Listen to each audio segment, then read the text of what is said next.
Psaume 146, hymne au Dieu secourable. Alléluia.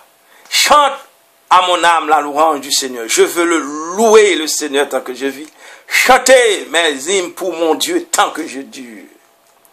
Ne comptez pas sur les puissants des fils d'hommes qui ne peuvent sauver.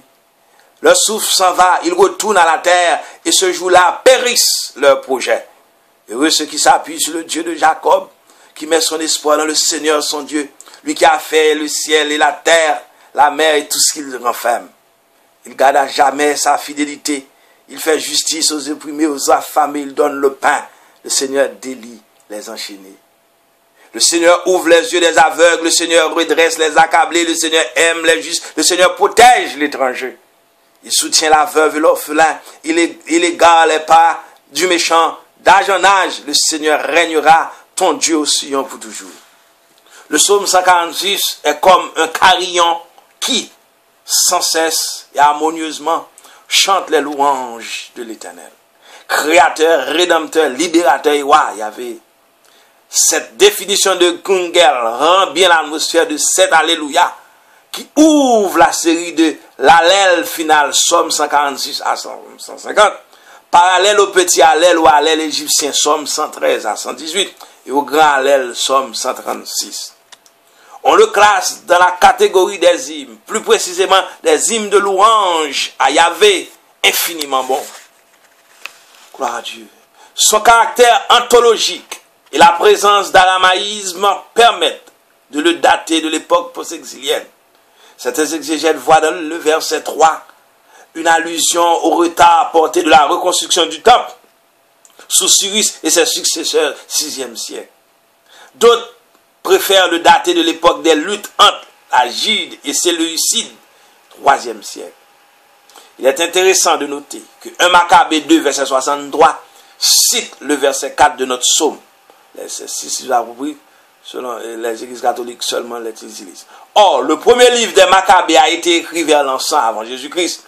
On ne peut donc pas fixer de façon certaine la date de composition du psaume 146. Il est plus facile de s'entendre sur sa structure. Alléluia, invitatoire, alléluiatique, verset 1 et 2. Le corps de l'hymne, verset 3 à 10. Premier membre de l'antithèse, verset 3 et 4. Deuxième membre de l'antithèse, verset 5. Les 12 noms de Dieu, verset 6 à 10. Alléluia, alléluia, alléluia, gloire à Dieu. Donc, alléluia initial qui caractérise les derniers psaumes alléluiatiques. Psaume 146, verset 150. Psaume 146 à Psaume 150. Le texte grec Septante ajoute d'Agé et de Zacharie.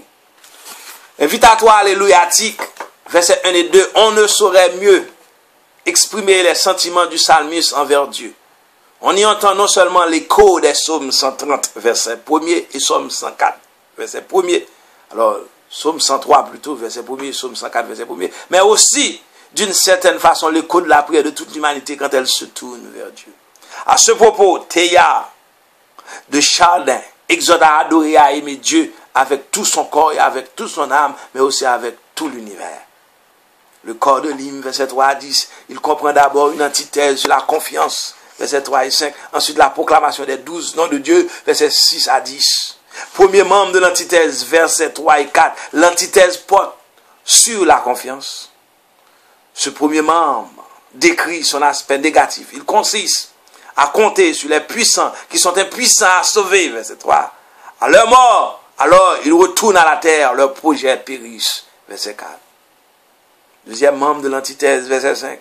Ce deuxième membre non seulement décrit l'aspect positif de l'antithèse, mais il proclame en outre une béatitude. Heureux celui qui ne met pas sa confiance dans les puissants, mais sur le Dieu de Jacob. Alléluia. Les 12 noms de Dieu, versets 6 à 10, la profession de foi qui précède s'élargit en une longue litanie de louanges. En effet, le psalmiste fait la proclamation officielle des 12 grands noms de Dieu. 1. Il est créateur du ciel, de la terre, de la mer et tout ce qui contiennent, verset 6. 2. Il garde à jamais sa fidélité, verset 6. 3. Il fait justice aux opprimés, verset 7. 4. Il donne le pain aux affamés, verset 7. 5. Il délie les enchaînés, verset 7. 6. Il ouvre les yeux des aveugles, verset 8. 7, il redresse les accablés, verset 8.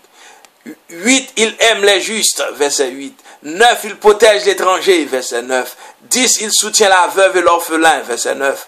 11, il égare les pas du méchant, verset 9. 12, il régnera d'âge en âge. Ce dernier titre est la synthèse de tout ce qu'il possède. Il résonne comme l'acclamation finale, parallèle à la louange du verset 1er. La louange et l'action salvifique se rencontrent dans le règne de Dieu, inauguration. Le ciel et la terre se rejoignent dans la Shekinah, c'est-à-dire la présence de Dieu dans le temps. Louange à Dieu. Toujours et à jamais, il a créé le ciel, la terre, la mer, tous les merveilles de la création, les infiniment grandes et les infiniment petites. En Jésus-Christ, il a maîtrisé les forces de la nature, calmé la mer déchaînée, marché sur les eaux, multiplié les pains, vaincu la mort. Alléluia. Louange à Dieu pour toujours et à jamais, pour sa miséricorde infinie envers les pécheurs que nous sommes, pour Jésus-Christ, son Fils bien-aimé, qui est né de la Vierge Marie, a souffert sa passion, est mort et ressuscité pour nous. Louange à Dieu toujours et à jamais, pour les biens du corps et de l'âme, dont il nous comble sans mesure, pour la Sainte Église et son évangile qui enseigne aux hommes à se comporter les uns envers les autres, comme lui, Dieu se comporte envers chacune de ses créatures. Psaume 146. À très bientôt pour le psaume 147.